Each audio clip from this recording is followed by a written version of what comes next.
I think we're at a time right now in America where we should all be saddened by all the events that's happened in this particular country. It's not about the police. It's not about the public. It's about us as a community not coming together, not understanding each other's perspective. I've seen the videos from what I've seen on the news and so forth regarding the 2 officer-involved shootings. I think both situations are completely horrible. Okay, the sanctity of life is important. I wasn't there. I don't know exactly what happened, but whatever happened, the outcome was horrible. Okay, and so I'm not going to say whether they were right or wrong. What I am going to say is that if that's the way we're policing in 2016, we need to change. Well, you know, I don't mind protests. I mean, you know, it's all about freedom of speech, but when it does become violent, that's when it's a problem. I don't think anybody should have to lose their life over a protest or something that's happened already if they have a disagreement about what has happened, considering the circumstances between law enforcement and civilians.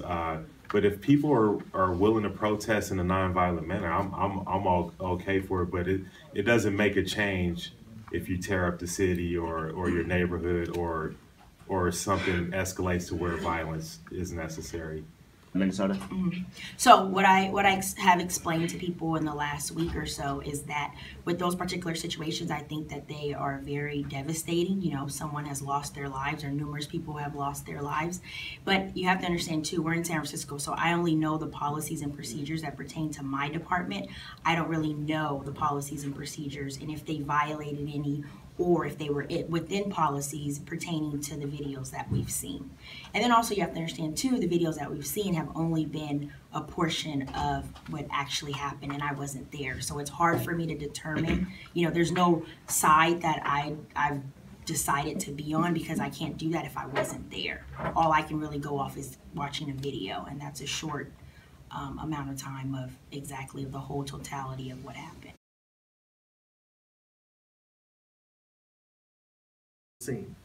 Everyone likes to feel like they have help. So if there's a box that's heavy and 2 people lift it, it's not so heavy. If 4 people lift it, it's even lighter. But when it comes to people, that doesn't translate.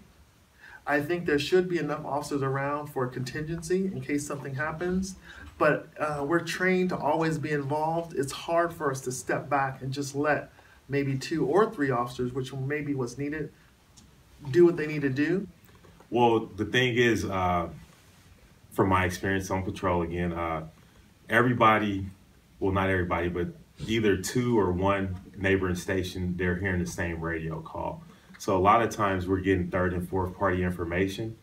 You have to understand a lot of times when people are calling 911, it could be at a time of day they might have saw something, they're just driving by. Or if it's a neighbor that thinks that someone is out there doing behavior that's repetitive, you have to understand sometimes the 911 calls are false. And explain that. When we actually get dispatched over our radios and in the radios in the cars, you have to remember there's a lot of people that are listening to the radio. So I may, you know, let dispatch know that I'm the one that's going to go to that call, and there's other people that are going to go because I'm riding by myself, right? So if the description comes out, there's a guy, he's 6'7", and he's waving a gun. All my coworkers are not going to allow me, being 5'2", go by myself to try to handle that situation, right? They're listening on the radio. They know I'm riding by myself, so they all meet me at that location.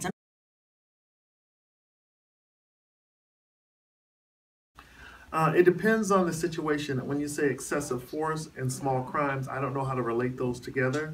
It may have to do with, is there a level of resistance from the suspect or subject in the case. You can't really relate the type of crime to the level of force. An officer is only trained to deal with the level of force based on the resistance they're getting from the subject. Why? Me personally, I haven't had anything that was considered excessive. I just think, you know, a lot comes with that in terms of the person and who they are, things that they've encountered growing up. life experience. I think all that comes into play of determining if you're going to use some sort of force that's considered excessive. I think it all depends on the situation. Sometimes we do get dispatched to calls, and either the situation has either changed or there's third party information that we get, and it wasn't as dangerous or it wasn't as excessive as we thought it would be. So when we get there, the dynamics change. Sometimes it also depends on, you know, the size of the officer, the size of the person, and what's actually occurring when there's, say, like a resisting arrest or something like that.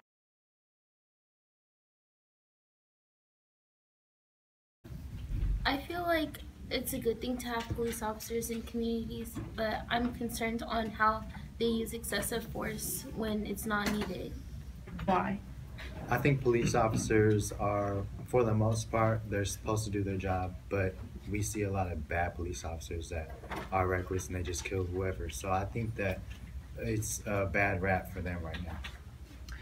I don't like them because they keep killing my color people and they keep killing our young men for nothing. Keeps using excuses like we have a gun, but really they be having our hands and stuff, and then they just be doing a lot of stuff to black people that's not right. Like always killing us, hurting us, doing stuff to us for nothing, and we don't do nothing. They just afraid of us because of our color. Why? I think they play a vital role in the community. I think that there is a space for them in society. We need folks to uphold the law.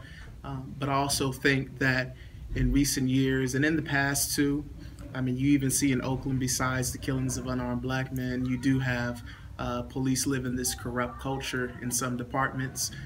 You have undercover racism as brought up in the SFPD texting scandal. So I think the police department needs to take a look at itself and say, how can we really represent the integrity that they say they have? Or in their case, say we have. So how can the officers really uphold that integrity in the department and make it a culture instead of something that they do when they're out on the streets?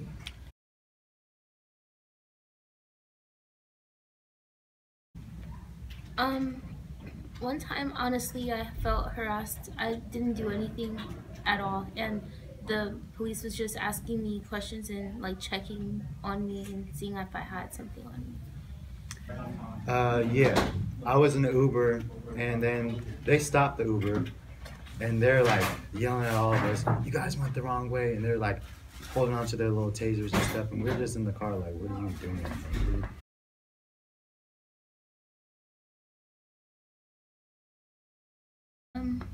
Not really, honestly. Like I've had good police officers come up to me in respectable manners, and I've had bad police officers, but mostly it's been good.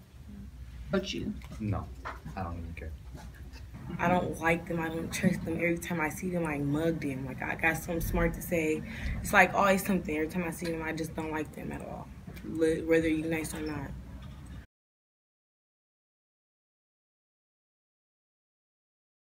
I feel like the protests are just to get their voice out, but they need to actually do something about it instead of just telling the problems. Like they know what the problems are. Like they're doing it. Like they know what's happening.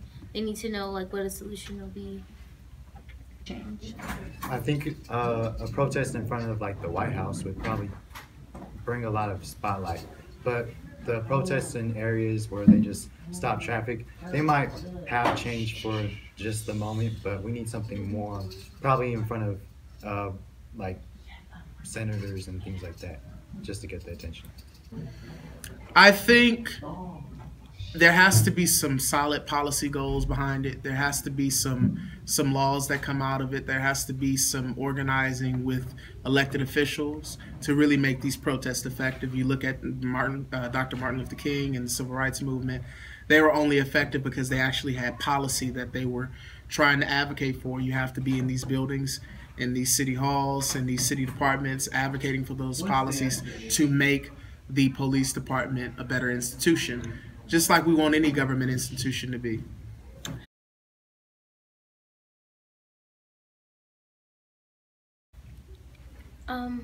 I feel like it's taking off the attention to Black Lives Matter, because people obviously have to say that because obviously doesn't matter. I think that that's not the point. We're saying Black Lives Matter. We're not talking about all lives. We're just talking about certain lives that have been affected by police brutality. Lives matter. All lives won't matter until the Black Lives Matter.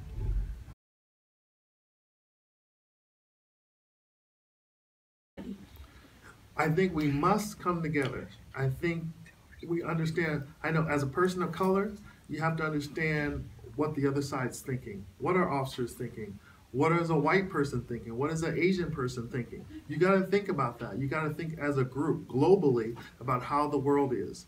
I think a lot of us, and I'm talking the community, we think of people as, oh, well, they're just a cop, or they're just this. No, what are they? Do they got kids just like you? Do they work just like you? Is this a living just like if you're working at Costco? It's a living. We want to do our jobs well. Most people do not take a job and want to not do it well. I think that we have to increase the training with the community and the officers. I think the community should be engaged in the academy training as well as when they're out in FTO. Different police departments around the country are doing different type of community engagements to make sure that there's a clear understanding between the police and the community. But if it's not happening in your police department, the community has to come together and demand it with a list of things that they want to be done. Not with, let's go out and march in front of City Hall. I know that gets the media attention, but that happened, and I have no new directive as to what to do for the community.